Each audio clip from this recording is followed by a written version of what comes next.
Welcome to Purposive Communication. This lesson is prepared and created by Ms. Raymond Zaira M. Fernandez, a faculty of the Department of Languages and Literature, College of Arts and Sciences, Central Mindanao University. Are you ready? In this unit, we will talk about communication processes, principles, models, and ethics. For the past lessons, we talked about the meanings of language and communication processes and elements, and definition, principles and relevance of purposive communication, verbal and nonverbal communication. In this lesson we will talk the different communication models.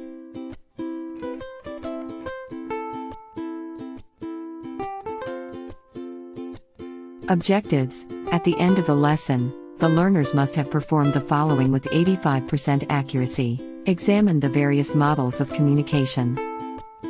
Sketch the models of communication. And differentiate the models of communication. Before discussing the models of communication, let us first understand what the term model means. Now, what is a model? A model is a graphic representation designed to explain the way a variable works. It is a pattern, plan, representation, or description designed to show the structure or workings of an object, system, or concept. Are you ready? Let us start. A model of communication is a framework by which communication flow is being strategically illustrated. Many models have been based on the process of interaction between the sender and the receiver of the message. The first model is the Aristotle's model of communication. One of the classical model of communication that renders the speaker as having the crucial role in communication in such a way that the listeners get influenced and respond accordingly. This model of communication gained wide acceptance, and it is the golden rule to excel in public speaking, seminars, and lectures. Aristotle constructed a model with three elements: speaker, speech, audience, in which the basic function of communication was to persuade the other party.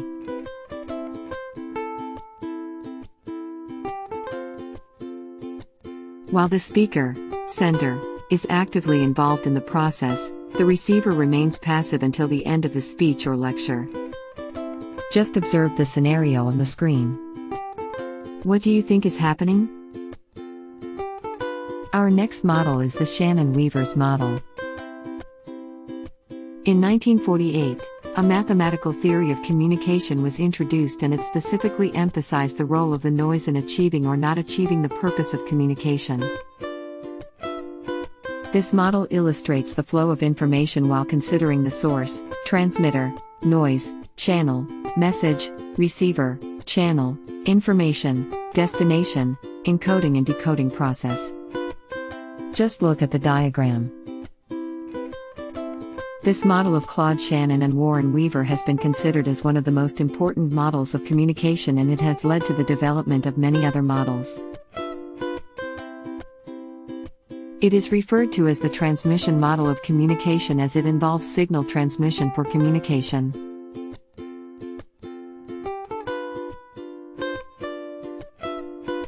In this model, the information source produces a message to be communicated out of a set of possible messages. The message may consist of spoken or written word. The transmitter converts the message into a signal suitable for the channel to be used. The channel is the medium that transmits the signal from the transmitter to the receiver. The receiver performs the inverse operation of the transmitter by reconstructing the message from the signal. The destination is the person or thing for whom/which the message is intended. This model introduced the concepts like noise, for example disturbances or errors in transmission, problems in accepting the signal, message, and the need for maintaining necessary balance between entropy, which means the degree of uncertainty, and redundancy, which refers to the uniqueness of the information. This implied that for effective communication, the greater the noise in communication, The greater is the need for building redundancy, repetition of the message, which reduces the relative entropy, or in other words, the uncertainty about the message.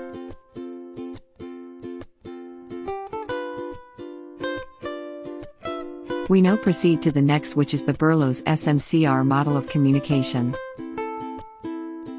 Look at the diagram. What can you say about it? BERLO'S model follows the SMCR model that emphasizes the equal level of communication skills of the sender and the receiver.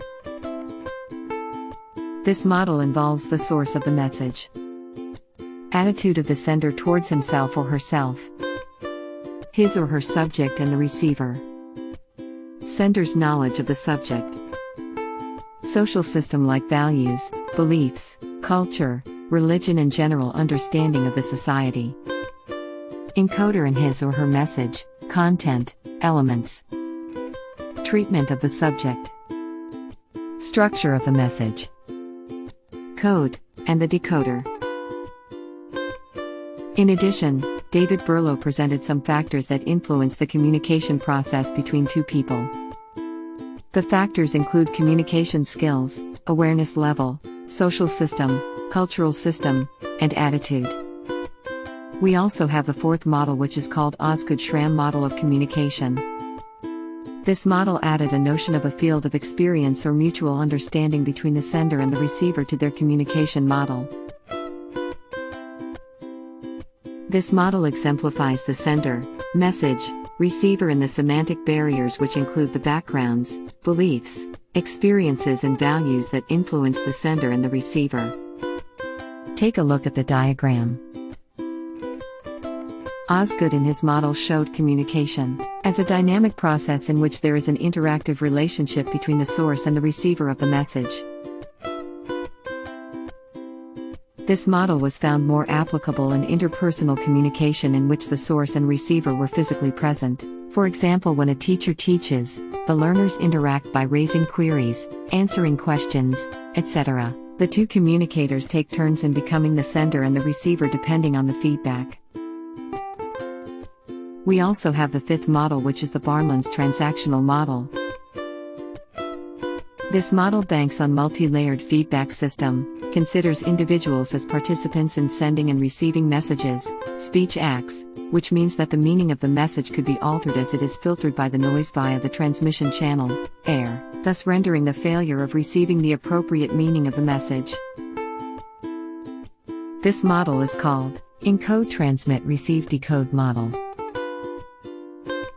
As you can see, the arrows and their directions show that the message is intentionally sent and actively taken, where the receiver plays a key role of giving feedback. Arrows also show the process of production of technical encoding, interpretation, and decoding. The factors in this model are cues, public, private, behavior, encoders, decoders, and personal filters. This model's complexity lies in the way people understand the codes from the sender.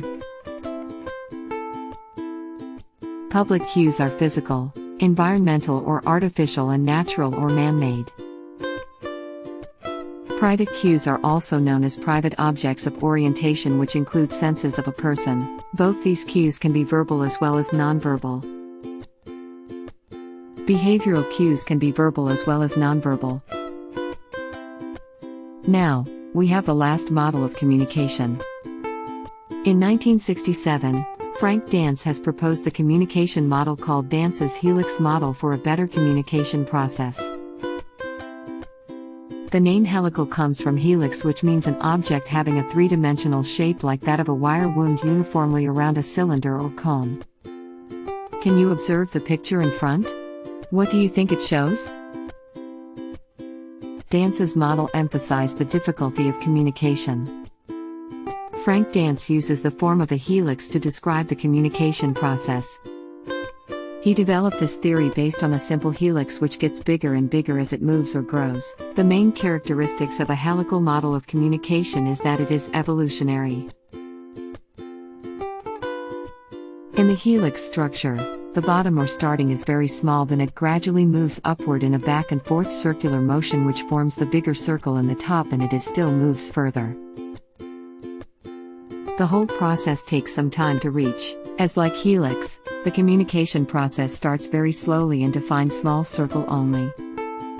The communicators shared information only with a small portion of themselves to their relationships. It gradually develops into next level, but which will take some time to reach and expanding its boundaries to the next level. Later the communicators commit more and shared more portions by themselves.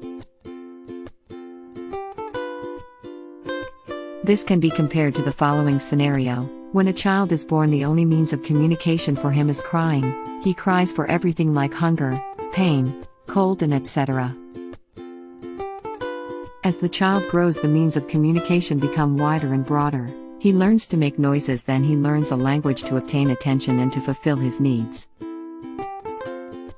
As a helix, the process of communication, in this case, started as crying and later it developed into a complex and compound means.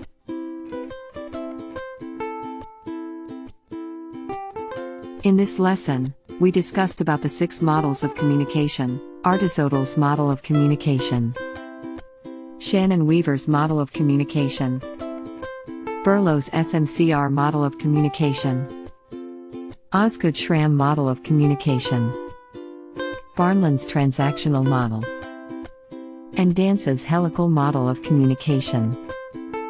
I hope you familiarized and learned to differentiate all of those communication models. That is end of Unit 1, Lesson 5. Thank you for watching. Stay tuned for our next topic about barriers and ethics in communication. Goodbye.